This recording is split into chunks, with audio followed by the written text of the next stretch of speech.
Hello दोस्तों। तो आज हम किसके बारे में पढ़ने जा रहे हैं? तो एक हेडिंग आपको दिख रही होगी किसकी? क्लॉटिंग फैक्टर्स की, जो ये रही। अब हम देखने जा रहे हैं यहाँ क्लॉटिंग फैक्टर्स क्या होते हैं।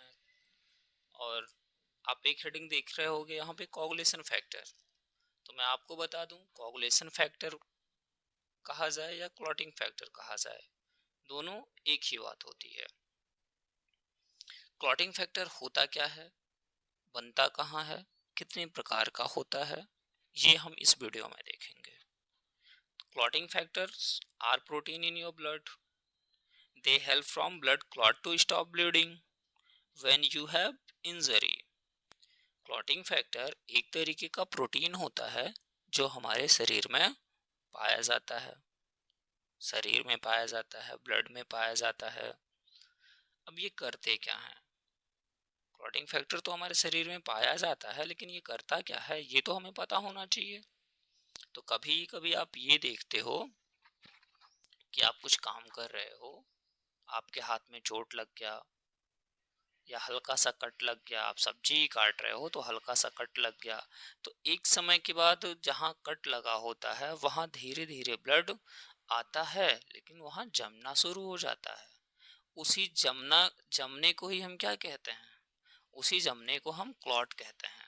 और वह जो जमने का प्रक्रिया हुआ, जो प्रोसेस हुआ, वह किसके द्वारा हुआ? क्लॉटिंग फैक्टर के द्वारा हुआ। Your liver makes most of your clotting factor. जो हमारा लीवर होता है वह सारे क्लॉटिंग फैक्टर को लगभग सारे क्लॉटिंग फैक्टर्स को बनाता है। और हमारे शरीर में कितने क्लॉटिंग फैक्टर्स पाए जाते हैं? तो हमारे शरीर में कुल 13 क्लॉटिंग फैक्टर्स पाए जाते हैं। और ये भी देखना होता है कि अगर हम लिख रहे हैं क्लॉटिंग फैक्टर्स तो उसे रोमन नंबर में ही लिखना चाहिए।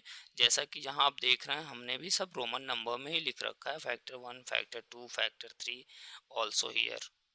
तो अब हम देखेंगे फैक्टर नंबर 1 क्या होता है। Factor number 1 fibrinogen, factor number 2 prothrombin, factor number 3 tissue thromboplastin, factor number 4 calcium ion, factor number 5 labile factor, factor number 7 stable factor, factor number 8 anti haemophilic factor, factor number 9 Christmas factor, factor number 10 Stuart power factor, factor number 11 plasma thromboplastin antecedent, factor number 12 Hageman factor, and last factor number 13 कौन सा होता है? Fibrin stabilising factor. तो अब आप यहाँ देखें, क्या देखा आपने?